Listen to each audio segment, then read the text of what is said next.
अंतरराष्ट्रीय युवा विद्वान, जैन दर्शन में यूनिवर्सिटी टॉप व गोल्ड मेडलिस्ट, जैन सिद्धांत एवं न्याय विषयों को सरलता से समझाने वाले, यूएसए, इंग्लैंड, ऑस्ट्रेलिया आदि अनेक देशों में जैन धर्म की महती प्रभावना करने वाले, पंडित टोडरमल पुरस्कार, युवा विद्वत रत्न आदि अनेक पुरस्कारों से सम्मानित मूर्धन्य विद्वान डॉक्टर संजीव कुमार गोधा जयपुर द्वारा जानिए धर्म का मर्म।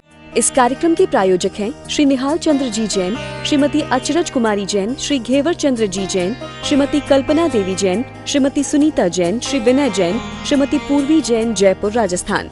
नमो सिद्धाणम, नमो आयर्याणम, नमो वज्रायाणम, नमो लोये सव्यसाहुणम। ओकारं बिंदु संयुक्तं नित्यं ध्यायन्ति योगिनः। कामदं मोक्षदं चैव ओंकाराय नमो नमः। अविरल शब्द घनोग प्रक्षालित सकल भूतल मलकलंका। मुनिभिरुपासित तीर्था सरस्वती हरतु नो दुरितान्। अज्ञाने तिमिरान्धानां ज्ञानाञ्जन शलाकया चक्षुरुन्मिलितं येन तस्मै श्रीगुरुवे नमः। श्री परम गुरुवे नमः। परम्पराचार्य गुरुवे नमः। सकल कलुष विध्वंसकं श्रेयसां परिवर्धकं धर्म संबंधकं भव्य जीव मनः प्रतिबोधकारकं पुण्य प्रकाशकं पाप प्रणाशकमिदं शास्त्रं श्री संयम प्रकाश नामधेयम्। अस्य मूल ग्रंथकर्तारः श्री सर्वज्ञ देवास्तदुत्तर ग्रंथकर्तारः श्री गणधर देवाः प्रतिगणधर देवाः। तेषां वचनानुसारमासाद्य आचार्य श्री कुंद कुंद आमनाय आचार्य सूर्य सागरेण विरचितं श्रोतारः सावधानतया शृण्वन्तु। मंगलम भगवान वीरो मंगलम गौतमो गणी मंगलम कुंद कुंदाद्यो जैन धर्मोस्तु मंगलम। सर्वमंगल मांगल्यम सर्वकल्याणकारिकं प्रधानं सर्वधर्माणां जैनं जयतु शासनं। जैनं जयतु शासनं। जैनं जयतु शासनम। संयम प्रकाश नामक ये ग्रंथ है, बड़ी सुंदर मार्मिक रचना है। 7 तत्व संबंधी प्रकरण यहाँ चल रहा था। 7 तत्व संबंधी व्याख्याएं, 7 तत्वों का स्वरूप यहाँ बताया जा रहा था। जीव और अजीव तत्व की चर्चा अपेक्षित विस्तार से कर लेने के उपरांत आश्रव की चर्चा की, बंध की चर्चा की, संवर और निर्जरा तत्व की चर्चा भी कल तक हम आपके बीच में यहाँ अपेक्षित विस्तार से कर चुके हैं। आज चर्चा करनी है हमें मोक्ष तत्व के संदर्भ में। आखिर कैसा स्वरूप है मोक्ष का? आखिर क्या है मोक्ष का स्वरूप? आखिर क्या है मुक्ति की स्थिति? मुक्ति किसे कहें? मोक्ष मार्ग किसे कहें? मोक्ष मार्ग का स्वरूप क्या है? वो सारी बातें एक प्रकार से मोक्ष मार्ग की चर्चा के अंतर्गत ही ये सब 7 तत्वों की चर्चा है। तो आज हमारे सामने प्रसंग है मोक्ष तत्व के संदर्भ में। मोक्ष माने मुक्ति, माने प्राप्तव्य, माने हमारा लक्ष्य। हम चाहते क्या हैं, हम बनना क्या चाहते हैं, हम पहुंचना कहाँ चाहते हैं, फाइनल डेस्टिनेशन क्या है हमारा, उसका नाम है मुक्ति। मुक्ति की चर्चा है। अरे भाई, मुक्ति की चर्चा में उन जीवों को क्यों नहीं प्रसन्नता होगी जो जीव बंधन में महसूस कर रहे हैं अपने आप को। आप अपने आप को बंधन में महसूस करते हैं या नहीं? आप अपने आप को परतंत्र महसूस करते हैं या नहीं? आपको ऐसा लगता है क्या कि हम बंधे हुए हैं? यदि आपको लगता है कि मैं बंधा हुआ हूं तो ये मुक्ति की चर्चा आपके लिए। हमें ऐसा लगता है कि हम बंधन में हैं तो ये मुक्ति की चर्चा हमारे लिए। क्या है इस मोक्ष का स्वरूप? देखिए 58 नंबर पेज पर निकालिए नीचे। 37 नंबर गाथा है द्रव्य संग्रह की। सवस कम्मणो जो खये हेदु अपणो परिणामो णेयो स्वभाव मुखो दव्य विमुखो एकम पुह भावो। चर्चा करनी है 59 नंबर पेज पर।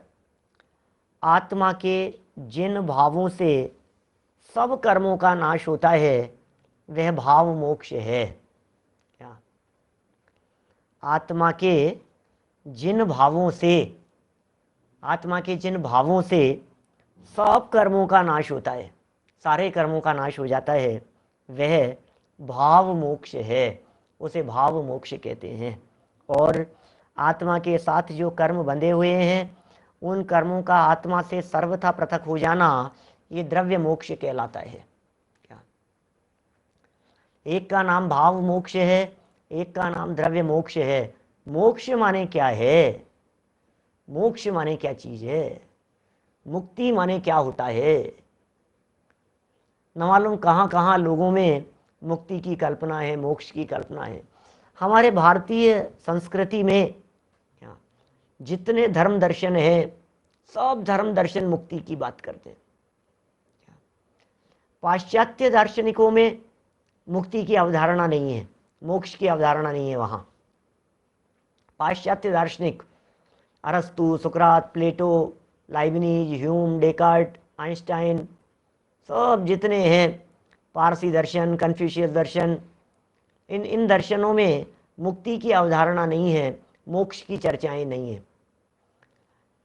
लेकिन हमारे जो भारतीय दर्शन हैं, इन सब भारतीय दर्शनों में मोक्ष की चर्चाएं हैं और सब अलग अलग तरह से मानते हैं मोक्ष क्या होता है। कोई ये कहता है कि परमात्मा का अंश था और परमात्मा में मिल गया तो मोक्ष हो गया। कोई कहता है मर जाता है तो यहाँ से एक ज्योत निकलती है और वो ज्योत ऊपर, ज्योत में वो अखंड पिंड है, उसमें जाकर के मिल जाती है तो मुक्ति हो जाती है। सब तरह के लोग हैं, इस तरह के मानते हैं। क्या? माने बहुत बहुत तरह की मान्यताएं हैं। अपने इसमें पुरुषार्थ सिद्धि उपाय में भी कुछ चर्चाएं पड़ी थी। खारपटीक मत वाले हैं कैसा मानते हैं, वेदांत अलग मानते हैं, सांख्य अलग मानते हैं, नैयायिक अलग मानते हैं, सब अलग अलग तरह से मुक्ति मानते हैं। बहुत सारे लोग तो देह मुक्ति को ही मोक्ष मान लेते हैं। यही तो कारण है जिसकी वजह से शमशान के दरवाजे पर लिखा रहता है मोक्ष द्वार। ये जो शमशान ले जाने वाली जो गाड़ियां आती हैं, उन गाड़ियों पर लिखा रहता है मोक्ष वाहिनी। लो, मोक्ष वाहिनी, गजब हो गया भैया। मोक्ष वाहिनी पर सवार होकर के जाएंगे तो हमें भी मोक्ष मिल जाए। मोक्ष वाहिनी, मोक्ष तक ले जाने वाली, मोक्ष धाम, मुक्ति द्वार, ये सब कैसे शब्द हैं ये। मुक्ति धाम, मोक्ष द्वार, मुक्ति मिल गई। देह से मुक्ति का नाम मुक्ति समझते हैं, मर गए तो मुक्ति मिल गई। बहुत सारे लोग सब तकलीफ में हैं, पीड़ा में हैं, कष्ट में हैं। अरे डॉक्टर साहब क्या करें, इनको तो मुक्ति दिला दो। अब ये मुक्ति, अब इनसे पीड़ा नहीं सही जाती तो इनको कोई एक ऐसे जहर का इंजेक्शन लगा दो जिससे ये मर जाएं, इनको मुक्ति हो जाए। तो दुनिया है भाई साहब, इस दुनिया में सब माल बिकता है। कई बार बात करते हैं ऐसी, सब माल बिकता है इस दुनिया में। सबको सुनने वाले हैं, सबको सुनाने वाले हैं, सबकी चर्चा करने वाले हैं। पूरे दुनिया भर में भांग पड़ी है, सब अपनी अपनी दृष्टि से बात करते हैं। यहाँ क्या कह रहे हैं? यहाँ कह रहे हैं आत्मा से कर्म का छूट जाना, उसका नाम मोक्ष है। दो तरह से मोक्ष की चर्चाएं शास्त्रों में आती है, एक है भाव मोक्ष और एक है द्रव्य मोक्ष। आपके ध्यान में होगा शुरू से इस प्रकार की चर्चाएं चल रही है जिसमें ये कहा जा रहा है द्रव्याश्रव भावाश्रव, द्रव्य बंध भाव बंध, द्रव्य संवर भाव संवर, द्रव्य निर्जरा भाव निर्जरा। इसी तरह से यहाँ कह रहे हैं द्रव्य मोक्ष और भाव मोक्ष। ये चर्चा क्या है? द्रव्य मोक्ष और भाव मोक्ष। किसका नाम द्रव्य मोक्ष है, किसका नाम भाव मोक्ष है? बोले कर्मों से जहां प्रकरण होगा, कर्म के छूटने का, उसका नाम द्रव्य। कर्म बंधने का, कर्म चिपकने का, कर्म आते हुए रुकने का, कर्म धीरे धीरे छूटने का, सब द्रव्य की चर्चा है। अरे भाई, जहाँ पौद्गलिक कर्म प्रकृतियों की चर्चा हो उस सब का नाम द्रव्य है, और जहाँ चेतन के परिणामों की चर्चा हो उसका नाम भाव है। क्या? चेतन के परिणामों की जहाँ चर्चा हो वो भाव है। सकल कर्म ते रहित अवस्था, ये लिखा है दौलत राम जी ने, उसका नाम मोक्ष है। सकल कर्म ते रहित अवस्था सो शिव थिर सुखकारी। ओहो, सकल कर्म ते रहित अवस्था, जय कुमार जी भाई साहब क्या कह रहे हैं, सकल कर्म ते रहित अवस्था, उसका नाम मोक्ष है। अरे भैया, कर्म मुक्ति ही मुक्ति है। मैंने एक बार 2 श्वेतांबर न्याय के प्रकांड विद्वान आचार्यों के नाम बतलाए थे आपको। एक का नाम हेमचंद्र और एक का नाम हरिभद्र। बहुत 10वीं 11वीं शताब्दी के प्रकांड विद्वान, न्याय शास्त्र के षट दर्शन समुच्चय जैसे ग्रंथ के लिखे गए। एक बड़ा गजब का श्लोक उन्होंने लिखा जो यहाँ इस प्रसंग पे याद आ रहा है मेरे को। न श्वेतांबरत्वे न दिगंबरत्वे न तर्कवादे न च तत्ववादे न पक्षपाताश्रयेण मुक्ति कषाय मुक्ति किल मुक्तिरेव। क्या क्या कहा? श्लोक है संस्कृत का, 1000 साल पहले, लगभग 800 900 साल 1000 साल पहले लिखा हुआ। क्या कहते हैं? न श्वेतांबरत्वे न दिगंबरत्वे न तर्कवादे न च तत्ववादे न पक्षपाताश्रयेण मुक्ति कषाय मुक्ति किल मुक्ति रेवे। बोले कषाय मुक्ति का नाम मुक्ति होता है। भाई साहब, आप किस मुक्ति की बात कर रहे हो? पक्षपात से नहीं है, तत्व के चक्कर में लड़ रहे हो, झगड़ रहे हो, माथे फोड़ रहे हो एक दूसरे के, इनसे मुक्ति नहीं है। मुक्ति किससे? कषाय मुक्ति का नाम मुक्ति है। ऐसा ही एक श्लोक लिखा, भव बीजांकुर जनना रागाद्याक्षय उपागता यस्य ब्रह्मा वा विष्णुर्वा हरो जनो वा नमस्तस्मै। क्या?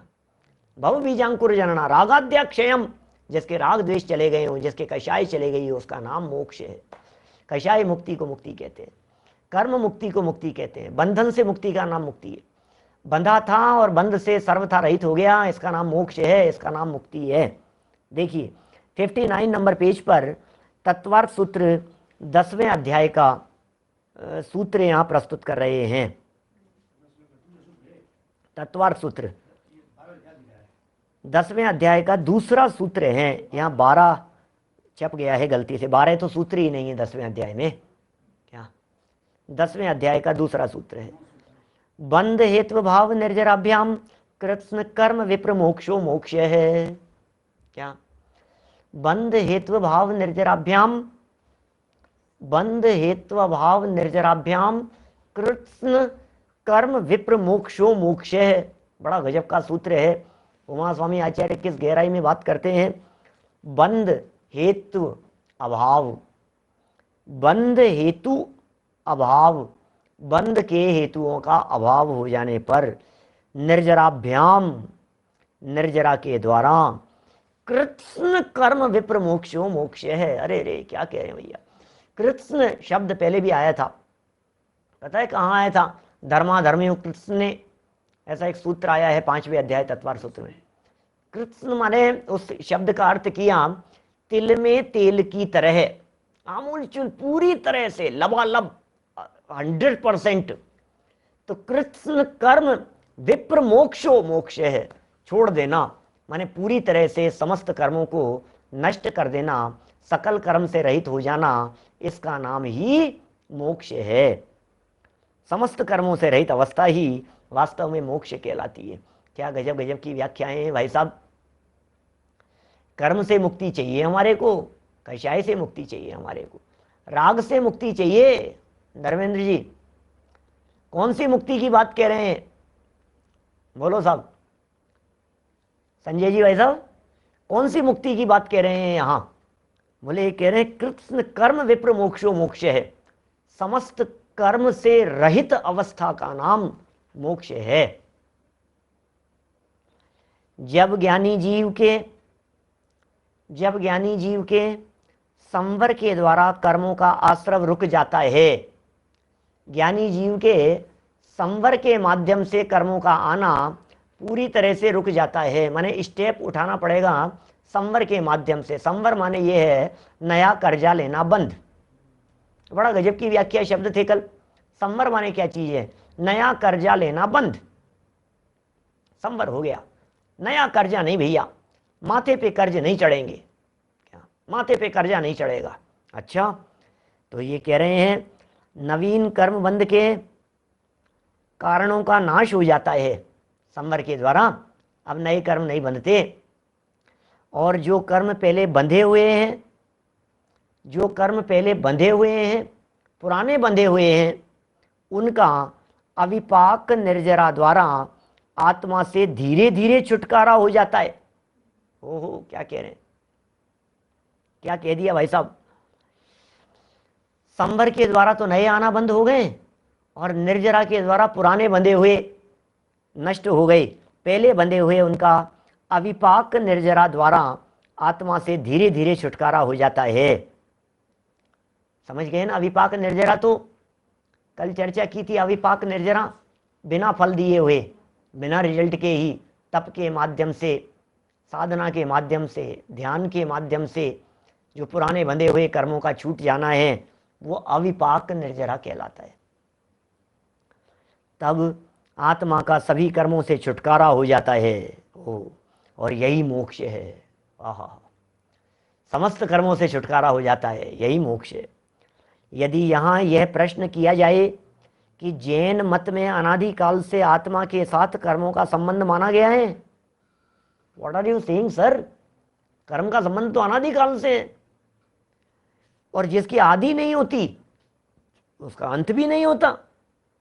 कैसे कैसे बंद कर दोगे? कैसे छूट जाएगा कर्मों से? आप कैसे छूट जाओगे हमेशा के लिए?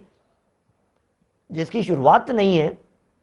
आपके यहाँ पर जैन परंपरा में कर्मों को अनादिकाल से माना गया है। जब कर्म अनादिकाल से हैं तो फिर कर्म की मुक्ति कैसे हो सकती है? कर्म से कैसे छूट सकते हो? जिसकी शुरुआत नहीं होती उसका अंत भी नहीं होता। ऐसा जगत में देखा जाता है। जैसे सूर्य चंद्रमा को किसी ने बनाया नहीं है तो सूर्य चंद्रमा कभी नष्ट भी नहीं होंगे। सनराइज कब से हो रहा है? बोले अनादिकाल से। तो फिर कब तक होता रहेगा? बोले अनंत काल तक होता रहेगा। सनसेट बोले ऐसा ही है। बोले मून वो भी उसी तरह से है। बोले संडे मंडे ट्यूसडे, बोले ये यही प्रक्रिया ही यही है, विधि यही है, सारी दुनिया सृष्टि यही है, कुछ नहीं हो सकता है भाई साहब इसमें। क्या पूरी सृष्टि की प्रक्रिया इसी प्रकार की है, साइकिल इसी प्रकार से चल रहा है। जिसकी शुरुआत नहीं उसका अंत नहीं, ऐसा इनका मानना है। क्या ऐसा इनका मानना है? और प्रश्नकर्ता का प्रश्न है, और प्रश्न तो लगता है भाई साहब बात तो सच्ची है यार। हाँ यार बिल्कुल भाई साहब, मेरा आदि है ना अंत, मेरा आत्मा अनंत। मेरी आदि भी नहीं है तो मेरा अंत भी नहीं होगा, शुरुआत भी नहीं है तो एंड भी नहीं है। जवाब बड़ा गजब का दिया है, सुनना भाई साहब। तो इसका यह समाधान है कि तत्वार्थ सार में कहते हैं, क्या कहते हैं? दग्धे बीजे यथात्यंतम प्रादुर्भवति नांकुरः, कर्म बीजे तथा दग्धे न रोहति भवांकुरः। कितना सुंदर श्लोक है। दग्धे बीजे यथात्यंतम प्रादुर्भवति नांकुरः, कर्म बीजे तथा दग्धे न रोहति भवांकुरः। क्या कह रहे हैं? जैसे बीज के उगने वाले आम्रादि वृक्षों से पहले बीज हुआ या वृक्ष, बोलो क्या कहना है भाई साहब? कर्मों के अनादिपने की सिद्धि करते हुए टोडरमल जी साहब ने मोक्ष मार्ग प्रकाशक ग्रंथ पेज नंबर 22 पर कर्मों के अनादिपने की सिद्धि की है। 22 नंबर पेज पर कर्मों के अनादिपने की सिद्धि। एक दो दिन पहले भी मैंने एक पंक्ति वहां की उठा करके बतलाई थी। प्रवचन सार तत्व प्रदीपिका टीका का प्रमाण था, नैवम अनादि प्रसिद्ध द्रव्य कर्म संबंधस्य तत्र हेतुत्वेनोपादानात्। ये तत्व प्रदीपिका टीका अमृत चंद्राचार्य की जो टीका है प्रवचन सार की, उसके आधार पर कथन था, नैवम अनादि प्रसिद्ध द्रव्य कर्म संबंधस्य तत्र हेतुत्वेनोपादानात्। प्रश्न उठाया, चर्चा उठाई कि पहले द्रव्य कर्म के पहले भाव कर्म। इसी तरह से यहाँ अलग तरह का प्रश्न उठा रहे हैं, बीज पहले कि वृक्ष पहले, अंडा पहले या मुर्गी पहले। ये प्रश्न उठाए जाते रहे हैं सदा से ही। बोलो कौन पहले? क्या अंडा पहले है कि मुर्गी पहले है? बीज पहले है कि वृक्ष पहले है? यदि वृक्ष पहले था तो बिना बीज के वो वृक्ष लगा कैसे? और यदि बीज पहले था तो बिना बीज के वृक्ष आया कैसे? प्रश्न है भाई साहब, और बड़ा जबरदस्त है प्रश्न। तो प्रश्न खड़ा होता है लोगों के चित्त में। तो ये कह रहे हैं भैया देखो दोनों अनादि से हैं, अनादि में इस प्रकार का प्रश्न उठता नहीं है क्या? क्यों का कोई उत्तर नहीं होता है। अनादि परंपरा के अंदर ये बात चलती नहीं है। अनादि है माने अनादि स्वीकार करो क्या? आज तक जवाब नहीं मिला ना, तो इसका जवाब यही है कि दोनों ही अनादि से है क्या? लेकिन टोडरमल जी ने पता है एक बड़ा गजब का जवाब दिया है। पेज नंबर 23 पर जाकर उन्होंने वहां बड़ा गजब का जवाब दिया है। द्रव्य कर्म और भाव कर्म, द्रव्य कर्म से भाव कर्म होते हैं, भाव कर्म से द्रव्य कर्म होते हैं, द्रव्य कर्म से भाव कर्म होते हैं।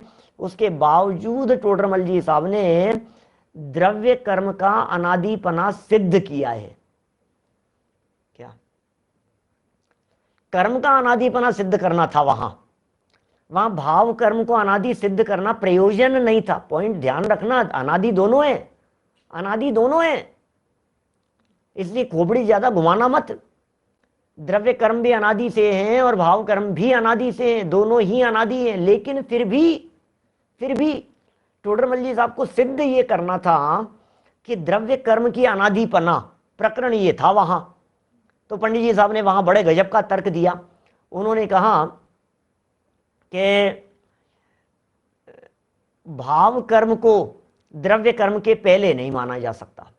द्रव्य कर्म पहले मानने में तो कोई बाधा नहीं है, द्रव्य कर्म को अनादि मानने में कोई बाधा नहीं है। तो द्रव्य कर्म के निमित्त से भाव कर्म होते हैं, ऐसा मानना चाहिए। कि साहब क्या बात करते हो साहब, वो द्रव्य कर्म तो भाव कर्म से आए होंगे ना कि नहीं? सुनो तो सही, यदि भाव कर्म को द्रव्य कर्म से पहले माना जाए, समझना, तर्क दिया, बहुत गजब का तर्क है टोडरमल जी साहब का। एक बार प्रकरण गहराई से देखने योग्य है।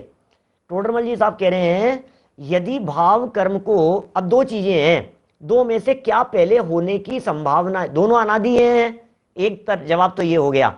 अब इसमें किसी को उलझना नहीं है, ठीक है ना? दोनों ही अनादि से हैं। अनादि परंपरा के अंदर कौन पहले और कौन बाद में ये प्रश्न ही खड़ा नहीं होता है। इसलिए इस बात को तो एक बाजू में रख करके आप अपनी सेफ में, तिजोरी में लॉकअप कर लीजिए। अनादि में कौन पहले का प्रश्न नहीं उठता। Is it clear? अनादि में कौन पहले का प्रश्न नहीं उठता, और अनादि में कारण कार्यपना भी नहीं होता, दोनों ही अनादि से हैं। बात ही खत्म हो गई भाई साहब। इतनी बात पक्की कर लेने के बाद अब दूसरा पहलू बतला रहा हूं, इसलिए फर्स्ट चैप्टर को अपने दिमाग में क्लोज रखना, तालाबंद क्या, उसे तालाबंद रखना, उसे यहां नहीं उठाना भी बीच में। विनीत जी भाई साहब आगरा, सही कह रहे हैं आप, बिल्कुल यही तर्क दिया पंडित जी साहब ने कि अब भी ये बतलाओ, अब दो चीजें हैं, दो में अनादि की बात मत करो, अभी यहां की बात करो, किसको पहले माने?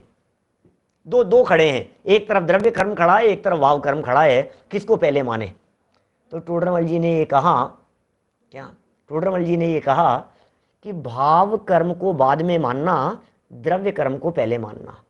कि क्यों साहब? तो तर्क दिया उन्होंने कि द्रव्य कर्म के